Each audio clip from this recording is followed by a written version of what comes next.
It's here. Keep failing at Nuzlocks, huh? Well, that just couldn't be me. I found God, and now I'm kissing that Hall of Fame 3 times a week. I know it's kind of hard to write a guide for a rule set that makes you end up catching something different every playthrough. I can at least show off my playthrough, where to go, what items to get and where, what can be caught if you get lucky, notable facts about what you can catch in a given route. Plus, from how many times I've Nuzlocked Emerald, I feel as though I have at least some value. And in my personal opinion, I think Emerald is as good a place to start Nuzlocking as any, maybe tied with Pokemon Black and White. So here's the standard rules that I tend to follow for personal Nuzlocks. The usual stuff, you know, first encounter only, faint means So Luke and I play our Nuzlocks with additional rules such as no in-battle items unless the opponent uses one first, no gift Pokemon, no in-game trade Pokemon, no static encounters like Kecleon or most legendaries, and Dupe's Clause, which means you cannot catch the same Pokemon twice. Now the real pain begins. Anyway, all that in mind, let's hop in the old truck, and we change the clock, watch the block, smell and save the dock. No, not really. No. Now here I like to implement a rule, and a similar rule for later. We're gonna maximize randomness by rolling a dice. And it looks like I got. So let's destroy the goo. Birch thanks us, and now we can name our guy something like, yeah, that works. You're gonna want to keep going up, maybe grab that free little potion. And now we fight May, beat May, run back home, and now the Nuzlocke officially starts. Because the run doesn't start till we got some balls. Understood? Now we can start getting our catches. Remember, first thing we find in a new area is the only thing we can catch in that given route, so let's try to remember that, past Josh. You know, life's kind of funny like that sometimes. Crits are bound to happen. So this route is dead. Honestly, it's fine by me. Not many exciting things here anyway. I won't go over everything you catch in a new route, just the new Pokemon you could potentially find in a new route. I'm also only going to show the final form stats. So we got Poochyena, Zigzagoon, and Wurmple. All of them kind of chug balls, at least compared to what comes immediately after. But early game, they all get by just fine. Wurmple's potential evolution, Dustox, completely walls the second gym. Zigzagoon is a good headbutter due to the speed and a great HM drone, and Poochyena gets Intimidate when it evolves.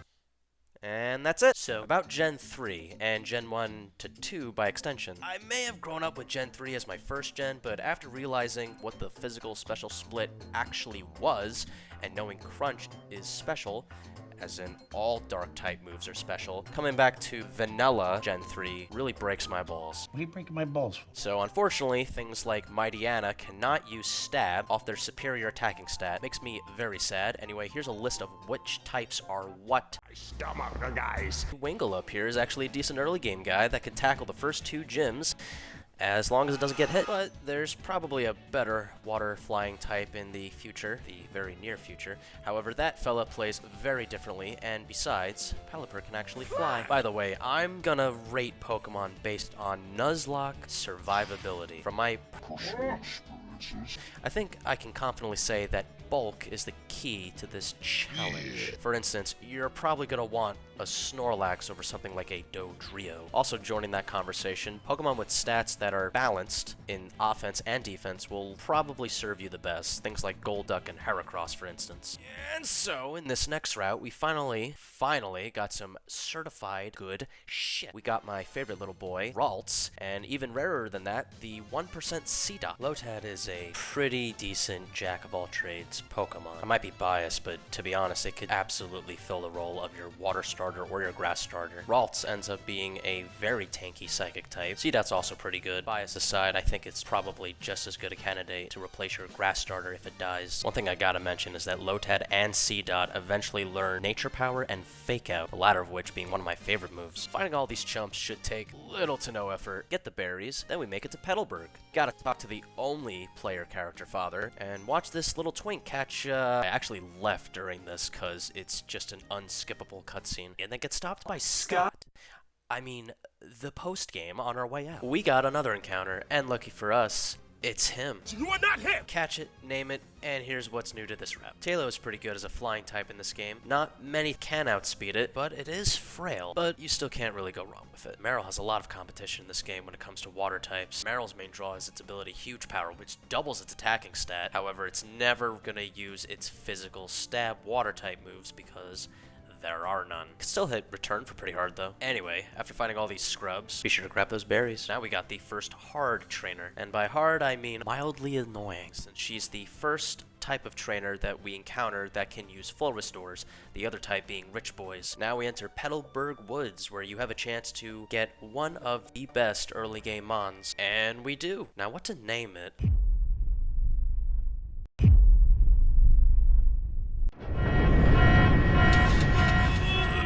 Yeah, that works. And here's what else is new to this area, but just pray for Shroomish, the rest isn't really exciting. This area is also noteworthy for being the only area you could find wild Slackoth, and although it is rare, it might be worth considering, and hear me out, you don't need me to tell you that Truant is a bad ability. However, those stats, man, look at... Despite rivaling Mewtwo, I think even if I did end up getting it as my first encounter, I'd probably be too scared to use it, at least early game. Vigoroth maybe. Slacking? Nope. Really the only strategy I could think of is using Return and then switching out immediately. Fun fact, Shroomish gets Spore at level 54. In this game only, 45 going forward. However, don't do that. Don't do that at all, and the only reason why I know that is because I've done it once, thanks to the Pokemon Emerald Prima Guide, and it only got Spore at the very end, literally right before the Elite Four. Do not do this. Just stick with Stun Spore and Leech Seed for your status moves. Unfortunately, all grass moves are special, so nothing like Seed Bomb to work off its good attacking stat, but Headbutt and Sky Uppercut should be relatively fine. We're out of the woods, so let's talk to this guy and get my favorite early game TM, Bullet Seed. In this game, TMs are all disposable, unlike HMs, which are reusable. No TRs quite yet. But in Gen 3, Bullet Seed is really weak, so I don't really see a harm in giving it to either your C-Dot, your Lotad, or your Trico. It's not really gonna get much use beyond the second gym anyway. But first, let's grab these items right up here. Then fight another Richard and his full restore Zigzagoon. And here we have our first double battle. This one is pretty easy. The only thing I would recommend looking out for is C-Dot's Bide. We made it to the first big city. Yeah, listen to those. Oh man, nothing quite like. There's a few cute little items we can get right now, such as this Premier Ball in the top floor of this building, and most importantly, grab the HM for Cut in the Cut House. This is a HM, or Hidden Machine, which forces you to permanently taint one of your Pokemon with a weak move in their 4-move moveset, and you need this to traverse different areas of the game. And there is a max total of 8 HMs, so you're going to have to spread diseased moves to several different party members. Fun. As much as I don't like Gen 7, thank God they got rid of this. We always gotta get our ass to class to get a Quick Claw, our first hold item that isn't a berry. Now, we can go and fight the first gym leader right now, but instead, we can get more catches and fight some more trainers. This northern route has an item. East of Westboro City, we end up catching... cool. And here's the new shit you can catch. Possibly. Machop becomes a bad man if you can fully evolve it. It's got good bulk with an amazing attack stat and typing. Perfectly encapsulates my point earlier regarding Pokemon with stats balancing offense and defense being true Nuzlocke survivors. Even if you can't fully evolve Machop, Machoke doesn't start showing its mid-tier status until the midway point in my opinion. Nincada's typing actually goes pretty hard, but its learn set sucks. And almost everything about it sucks. And almost everything about it changes when it evolves into a Ninjask, even if literally nothing in the game will ever outspeed it. One poke, and it's dead. There's really only one good bug-type attacking move in Gen 3, and this douche, with an ability it doesn't even need, does not have it. Speaking of one poke and it's dead, Wonder Guard, yes, I know, Shedinja's technically not an encounter. However, other players don't seem to rule against it since it's a built-in mechanic attached to Nincada evolving. It's most likely gonna die. Oof, sorry Luke, not my fault. Skitty blows chunks and Delcatty is weaker than Machoke. Whismur is the best pure normal type you could probably get up to this point. Its future bulk is decent at best, but when it evolves it can utilize a plethora of different TMs and can help fill in some type coverage. Like most normal types anyway. Hyper Voice is basically exclusive to it, but it's also an amazing neutral stab move for doubles. And its ability Soundproof makes it completely immune to all sound-based moves like Growl and Roar. What can I say about Abra that hasn't been said? Timeless, excellent psychic type. Slender figure. Great ability, decent learn set, hits hard, fast hard, decent special bulk. But it's kind of a nerd. Yeah, despite its praises, its fragility is definitely not indicative of a Nuzlocke survivor. But like any glass cannon that's actually worth using, proper, careful play will reward a gamer. If you're playing on an emulator, there's a program you can use called the Poké Randomizer, and it has the option to turn trade-only evolutions feasible without trading. And for the purposes of this run, I did just that. If you use this method, most of these guys are level 37, and here is a chart of those who require other means to evolve. I use this because if I was playing on physical hardware, I would be trading to evolve things like Machoke and Kadabra to their final forms. If you feel dirty about doing this, don't think about it, because you're probably not going to end up catching Abra in this route anyway. Maybe him, but not him. Not him. Anyway, after fighting those filthy peasants, we come to the realization that the only thing catchable in this tunnel is Whismur. And we just happen to catch it outside. And now it's time to take on the first gym, the Rock Gym, and the first gym leader, Roxanne. Her goons are fairly easy. Pretty sure all 3 starters can take this gym out just fine. As long as the Torchic evolved into combustion anyway. Honestly, Roxanne ain't sh**. Except Nose Pass can be trouble if you don't have a proper switch in, because it'll use block to just prevent switches altogether. By the way, I kind of like how Nose Pass has block for no other reason other than the animation is literally just the same red X on Rock Tomb. Coincidentally, the move you get, TM you get from beating Roxanne. Just like that, we got our first gym badge, the Stone Badge. You can also use Cut outside of battle now. We're going to use it to cut down those tiny mushroom trees. We also get the TM Rock Tomb. Like I said earlier, it's a decent early game rock move that lowers the opponent's speed if it connects, but it's not the most accurate. After that, we notice a hit and run and are prompted to investigate. Oh, nah, I ain't seen nothing. We're told some goods, parts in Oras, are stolen. This great man's beloved Pico was stolen, and then he's just like, You gotta help. oh shit, there's the perpetrator. He forks over the goods and Pico. Mr. Brimey reunites with his beloved Wingle and tells us he's got a great boat he could take us to Dewford with, which is the next destination, as the second gym. We give the goods back to that guy, who we also saved from that Team Aqua grunt earlier, and he gives us another great ball. He takes us to meet Dr. Stone, and we get 2 objectives. The first being bringing this letter to his son. The second being bringing the Devon goods to someone named Captain Stern in Slateport City. He also gives us the Pokénav, which is just an inferior Versus Seeker and Pokégear mixed into one. Okay, the rival is here and is actually optional. If you're not confident in your team, this is an unnecessary risk worth ignoring. However, if you're a number 1 Class A ranked player Pokemon trainer, then this rival fight is nothing but a little guy in your way. This fight is pretty easy compared to later ones, so screw it. These trainers we skipped before are all pretty pathetic, but they're guarding some items, so we gotta kill them. I like to imagine they're all doing Nuzlocke runs of their own, and we're just ending them right here. There's also this tree in the complete other half of Petalburg Woods. Talk to this girl for the Miracle Seed, another non-disposable hold item that boosts the power of grass moves by 10% in this gen. In Gen 4 onwards, they increase it to 20%. A couple more worthwhile items later, and we're at Mr. Brimley's house. We take up his offer and sail to Dewford, but of course, we gotta stop the whole boat because we gotta take a call from our dad.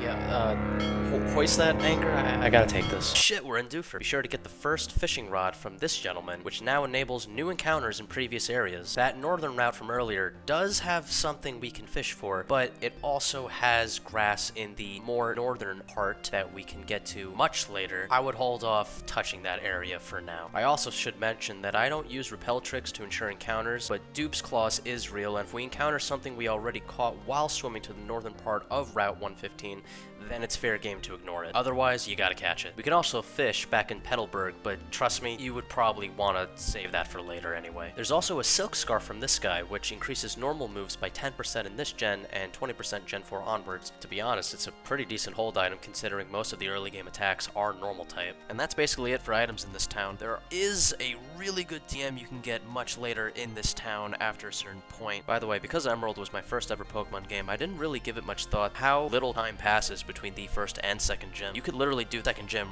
right now. Speaking of which, that leads me to the first progression fork in this game, since we can either do the aforementioned or the other objective, the letter of which being actually mandatory for immediate story progression, which we'll get into later. Right now, since I'm not terribly confident in my levels for the gym, we're gonna take a detour north. There's only 2 new available encounters for this town and the 2 routes surrounding the town, so technically we can only get 2 out of the 3 new possible encounters. If we come back later with Good Rod or Super Rod or Surf, we could get more encounters. Let's get our Dewford encounter first, and yeah, we're basically guaranteed pretty good water types with the old rod. Let's catch it and name it Now onto the other encounter. Oh shit, who saw this coming? Yeah, you're basically guaranteed both of these guys. Magikarp evolved to level 20 into a water flying type named Gyarados, and it has Intimidate. Despite being a flying type, it cannot learn Fly. Jellyfish evolves to level 30. Despite both being water types, they're definitely both worth having on the team if you have nothing better. Same old story as before. Gyarados unfortunately can't use its stronger stab options because it can't work off its better attacking stack, as all water moves are special. Still better than Mightyena. Tentacruel is a fantastic Pokemon. Great defensive type, not much else to say. After bullying the fisherman, we enter Granite Cave, which has a variety of new encounters, but our encounter is this. Not bad at all. Be sure to grab Flash from this dude. As mentioned earlier, you can do this cave or the gym in any order, but if you do the gym first, it makes traversing the cave a lot easier since you can actually use Flash outside of battle. For some reason, I've always done this place first, and because the gym leader is probably the first real challenging fight, I'm gonna prefer to take it on after. Besides, feeling your way around the cave isn't so bad, regardless of visibility. Here's the encounters you can get if you're lucky, plus you even have another chance at nabbing Abra. Alright, Granite Cave. Zubat is a line I continue to underestimate for some reason, but make no mistake, those resistances and that speed make it worth considering. I mean, obviously, just look at quite literally nothing will outspeed it. Yeah, it's slower than Ninjask, but it's also got surprisingly decent bulk, which definitely solidifies it as a Nuzlocke contender. Its moveset isn't as impressive as later gens, but Confuse Ray that's basically priority is pretty good. Another great fighting type, here comes Makuhita, even thicker than Machamp, just as strong, but just as slow. Fake Out and Arm Thrust are early game killers, and I'd argue that late game Fake Out can still pull its weight. Sableye's stats are pretty terrible, but its typing alone makes it uniquely defensive, and honestly might be worth considering. I like Geodude, but even if it's got the stats for a tank and great offensive stabs, babysitting that type combo will earn you a one-way trip to the Shadow Realm. Say hello to the Shadow Realm. Aron is another one of my favorites, but just like Geodude, just having a high base stat total and being a pretty good tank might not justify stressing over two quad weaknesses from very common attacking types. It has more resistances than Golem at least, and only 3 weaknesses, but its physical learn set is lacking despite its special learn set being crazy for some reason. Surf's Up, am I right? I wouldn't try it solely due to its severely lacking move pool. Its best attacking steel move is Iron Tail, and it doesn't even learn any rock moves naturally. Mawile is a steel type. If you notice those slopes, you can't quite go up them. We don't have the right item for traversing them just yet. There are items up there, but the only thing really worth mentioning is a rare candy. The only items we can grab right now is this Everstone and this Escape Rope. This area is really only noteworthy for decent chance encounters, but also Steven's penis. Yeah, we give him the letter, and he gives us a Steel Wing. Decent trade, to be honest. Not a bad secondary attack for your Wingull or Tailo. Really only good as an alternate attacking move. Now, we can do a multitude of things. We could return to Devincorp, tell Dr. Stone that we gave his son the letter, and he'll give us the experience share, which is an invaluable hold item for our challenge. That's really the only backtracking worth doing right now. Oh yeah, you could totally skip the gym and go straight to Slateport City, because the story stuff there only opens once you give the letter to Steven. What I didn't know was how far you can actually go without challenging the Dewford gym. You can seriously get all the way to the 5th gym without doing the 2nd gym, but you won't be able to challenge the 5th gym because your father actually counts your badges to make sure that you are ready to face time. Honestly, this might be worth doing, because I'm not a scared little man who sucks his thumb. I'm doing that gym right now. Just a bunch of fighting dudes and karate girls and sailor men and Sailor Moon. Now this dude, as I said before, is pretty tough, but it's not immediately obvious why, but